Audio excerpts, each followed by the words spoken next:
Hey guys, Joby Zombie here and welcome back to another video, and welcome to my spoiler-free review of Halloween Mob Mentality. Sorry, Halloween Kills. So Halloween Kills picks up straight after Halloween 2018. Laurie, Allison and Karen think that Michael died in the fire, but they are wrong. Dead wrong. Now the town of Haddonfield, along with Tommy Doyle, Lindsay Wallace, Lonnie Elam and Marion Chambers, are ready to put an end to Michael's brutality. Now what I loved most about this movie was how the town of Haddonfield was affected by Michael Myers. Whereas the 2018 movie seemed to focus on Laurie's trauma, Halloween Kills seemed to show how the town was affected by Michael's actions from 40 years ago and yet again in the 2018 movie. Now obviously the main surviving characters from Halloween 2018 reappear in Halloween Kills. But however, I thought there were certain characters that had more screen time in Halloween Kills than what they did in Halloween 2018. For example, Karen and Cameron I thought had more screen time in this movie. Jamie Lee Curtis was great whenever she was on screen, but in this film she spends pretty much all of the movie in the Haddonfield hospital. Now in my opinion, I thought that Halloween 2018 used Laurie a hell of a lot more than what Halloween Kills did, which is completely understandable, because Halloween Kills she's kept in the hospital, and in the Halloween 2018 movie she sustained some really serious injuries from Michael Myers, so I guess in Halloween Kills she couldn't just grab a gun, get dressed and start hunting him down. It wouldn't work. Anthony Michael Hall plays Tommy Doyle as he leads the Haddonfield mob. This was the first film that I'd seen Anthony Michael Hall play in, and to be honest I'm not really that familiar with his filmography. I am totally aware of Breakfast Club, by the way. I haven't seen the movie, don't judge me, but I do know of it. And I have to say, I thought he was a really good actor as he's leading the Haddonfield mob as Tommy Doyle. He really sells the part. He's a driven character. Along with the town of Haddonfield, he's determined to put Michael down. But however, I thought that in the movie he delivered a line of dialogue that was just so weak. And when he said it, I was just like, huh? So this isn't really a spoiler because I'm gonna be putting it really briefly. So in the movie, halfway through the movie, something goes very wrong involving the mob, and Karen calls Tommy out on it, and Tommy's response is, "I know I fucked up, but I gotta keep trying." After Tommy delivered that line of dialogue, I remember I was sitting in my seat looking up and thinking, man, this is weak. But you know what? It was over before I knew it. It was like, oh okay, he said that. Oh look, there's Michael, moving on. It was great to see Kyle Richards return as Lindsay Wallace, and I thought that was a great touch. So I'll be very interested to see Lindsay's return in Halloween Ends. And what I'm about to say isn't a spoiler because we saw it many times in the trailers, but there's a point in the film where she comes face to face with Michael, and she manages to escape his grip, and what follows is a quite intense scene between Lindsay and Michael. She's running and she hides behind a tree and she attempts to stay quiet, and all you can hear is Michael breathing under the mask, and I thought, this is fucking fantastic. There were certain points in this film where I was terrified of Michael Myers. And I never thought I'd say this, but I even enjoyed Lonnie Elam in this movie. I liked how, as he got older, he wasn't always that asshole character, because as you know in the original Halloween movie, he was a bully towards Tommy, whereas in this movie, they're actually friends, they're pals with each other. And there's one point in the movie where Lonnie actually says, I used to bully this kid, but they're friends now, and it's like, oh great. So it's nice to know that he wasn't always an asshole. And the same goes for his son Cameron. In the 2018 movie, Cameron seemed like a likeable character. That was until the Halloween party where Allison saw him kissing another girl, and then he made things even worse by taking Allison's phone and chucking it into a trifle. I think it was a trifle anyway, but he chucked it into some kind of dessert. But in this movie, he becomes some sort of hero as he works alongside Allison and his father as they try and hunt down Michael. So he's sort of redeemed himself in that way. There was one character in particular who I thought was practically wasted in the middle of this movie, who is unfortunately killed by Michael Myers. I just thought that character could have been in the movie a little bit longer. But what I will say is that I liked Allison a lot more in this movie than what I did in the 2018 movie. She's a survivor, much like her grandmother. We saw in the trailer that at one point in the film, she comes face to face with Michael as he has her on the ground and she's saying to him, "Do it." And let me tell you, that scene was so intense, and the scene that followed was even more intense. At one point I was gripping my seat and I was like, oh shit, this is about to go down. And when it did go down, fuck me, it went down. And to be honest, this again isn't a spoiler because it's, if you've seen it, it's in the making of featurette. But to see Sheriff Brackett was a good return as well. Call it fan service, but I don't think so. I thought it was great to see Sheriff Brackett. Although I wouldn't have featured him in the making of featurette. I would have not included him in any of the sneak peeks at all. I would have just had him shown up in the movie to surprise the audience. Now I just want to briefly take aside some characters for a minute and talk about one thing specifically that I didn't like about this movie. It's nothing to do with the film itself, but it's the marketing of the film. Too many trailers were shown, too many TV spots, and it used too much footage. There was a point where I was sitting in my seat in the cinema and I was thinking, oh, I've seen that bit in the trailer. I've seen that bit in the TV spot. Now, obviously we know that Michael killed all the firemen and everything, and that was like one of the first major scenes that was shown in the trailer for the film. And we do see a little bit more of him killing the firemen, but not a lot more. Not a lot more. I mean, it was just... I think this film was really let down by the amount of trailers and TV spots that were out there, and the making of featurettes as well. I mean, come on guys, just let the audience have their moment. Let the audience have their surprise moments.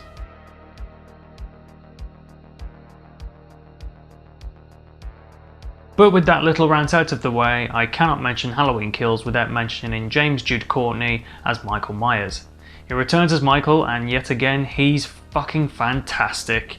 He's my favourite actor to have portrayed Michael Myers. The mask looks great in this film, and especially with the way the mask was lit, it was fantastic. Michael's brutal force in this film was intense.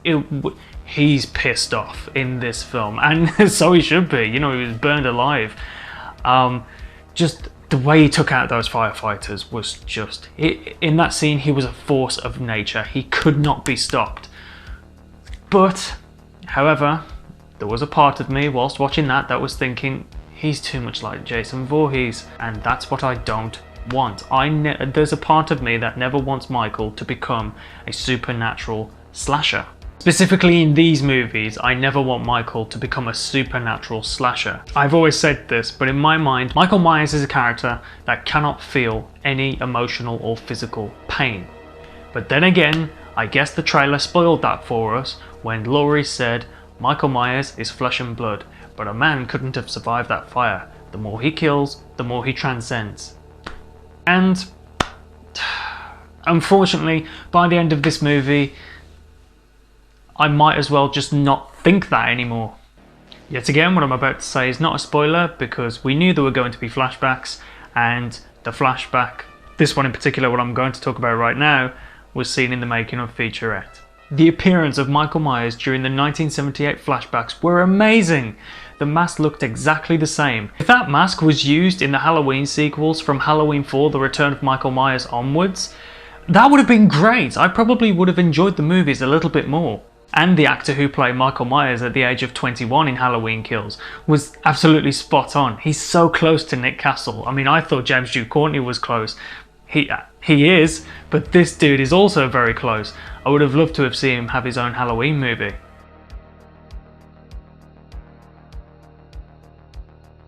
Whilst I'm on the topic of the flashbacks, I do want to briefly talk about them. They were, other than Michael's brutality, they were probably my favourite part of the entire movie. The way they shot it was just absolutely incredible, and I can't believe I'm saying this, it felt like a movie from 1978. It was so damn close.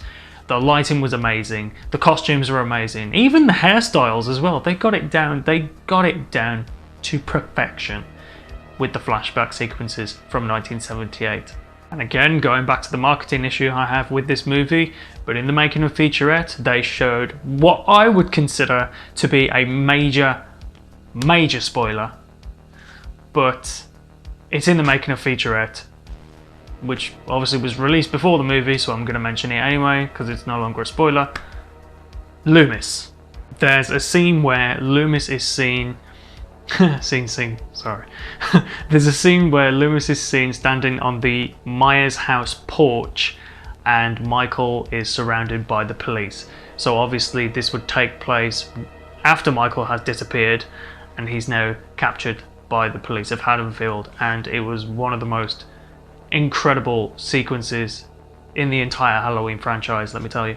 And just to know that the actor who was playing Dr. Samuel Loomis, it wasn't CGI, that was all prosthetics, and his voice was so damn close. I know that they tried to do the same thing in Halloween H20 with Dr. Loomis's recordings and stuff like that, but it didn't sound quite right, but this one was. Damn, this was close. And the last thing that I want to mention about the flashbacks is that there's a scene round about the beginning of the film where Tommy Doyle is telling everybody about his experience with Michael Myers and the people who he's close to and their experiences with Michael Myers. And there's a spotlight that flashes on each character, and it then shows a flashback to their encounter with Michael Myers. Another thing that I love about this movie is the score. I actually think that the score in this movie probably is better than the 2018 movie. My favourite sequence that uses the score is, this isn't a spoiler, so it's because it's in the trailer, is shortly after when Allison confronts Michael and says, "Do you want your mask? Come and get it." And then shortly after, Michael chases her, as you would expect, you know, he wants his mask. The scene that follows as Michael is chasing her and the score that plays, I mean, what do you expect? It's John Carpenter. It's amazing. It's amazing. Oh, perfecto. I guess the only thing that I will say is that I was let down by the ending. I think, yeah, coming out of this film, I was on the fence with the ending, but apparently David Gordon Green has said that there will be an alternate ending for the Blu-ray, which really has me hyped. I do know what the alternate ending is, and I really wish they would have gone for that rather than the ending that we got in the final movie. I do believe that the alternate ending was shown to test audiences, and then later on the decision was changed to change the ending for the final film.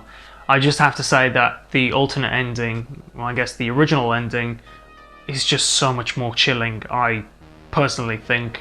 I think that this ending was a little rushed, and the other ending is just so much more chilling, and I think that's the one that they should have gone with. There's so much more I want to say about Halloween Kills, but I would be treading into spoiler territory. So does Halloween Kills live up to its title?